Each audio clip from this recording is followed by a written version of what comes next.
Assalaamu calaykum waraxmatullaahi wabarakaatu. Waan idin salaamay ardayey. Maanta waxaan halkan ka baranaysaan hadduu Ilaahay idmo. Casharkay ugu horreeyey ee maadada afka hooyo af Soomaaliga.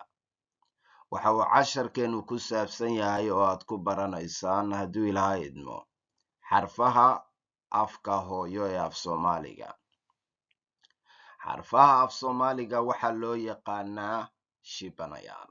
Haddii lagu dhaho shibanayaasha qor, waa inaad garan karto in laga wado xarfaha af Soomaaliga. Xarfaha af Soomaaliga caruuray waa intaas oo xaraf. Xarfaha oo aan ku qoray far waaweyn. Iga daba dhaca caruuray. Xarafka koowaad waxa weeye ba. Ba. Ta. Ta. Ja. Ja. Ha. Ha. Kha. Kha. Da. Da. Ra.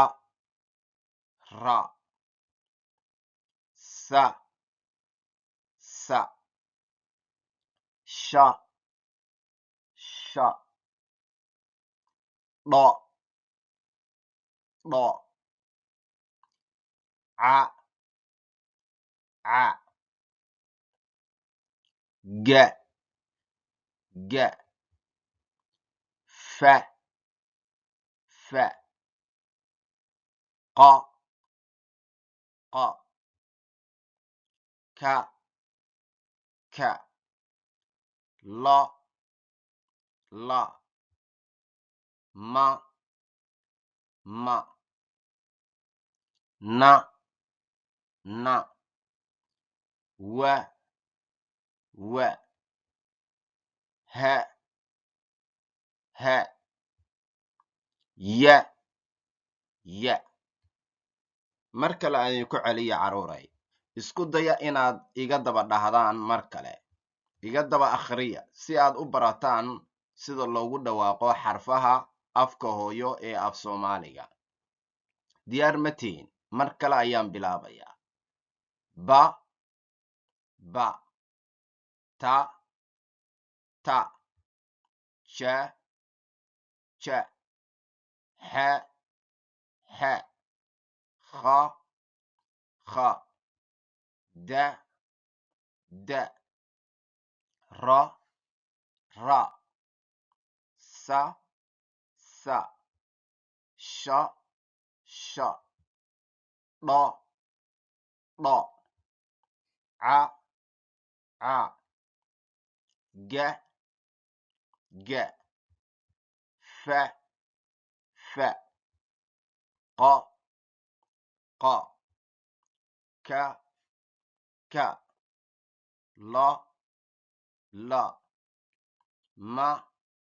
Ma. Na. Na. Wa. Wa. Ha. Ha. Ya. Ya. aad baa u fiicantiin caruuray. Xarfihii haddeertaan far waaweyn baa awal hore aad soo barateen. Haddeertaan waa xarfaha af Soomaaliga oo loo qoro far yaryar. Si boobsiis ah ayaan u akhrinayaa caruuray ee isku daya in aad i dhegaysataan. Ba. Ta. Ja. Ha. Kha. Da. Ra. Sa. Sha. Dha. Ca. Ga. Fa. Qa. Ka. La. Ma. Na. Wa. Ha. Ya.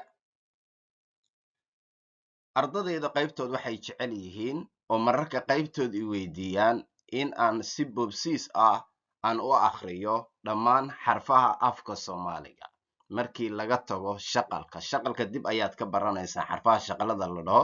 Laakiin xarfahan ayaan si boobsiisa u akhrinayaa. batajaxaaqa darasasha dhacaga faqa kalamana wahaya waan dhameeyey mar kale ayaan akrinaya isku day inay iga daba dhaadan arday batajaxaaqa darasasha dhacaga faqa kalamana wahaya mar kale batajaxaaqa darasasha dhacaga faqa kalamana wahaya si bobsiis ah batajaxaaqa darasasha dhacaga faqa kalamana wahaya aad baa u mahadsantihiin maanta intaas ayuu casharku inoo joogaya casharka xiga waxaad ku baran doontaan shaqalada afka hooyo ee af soomaaliga hadduu ilaahay idmo mahadsanidin assalaamu calaykum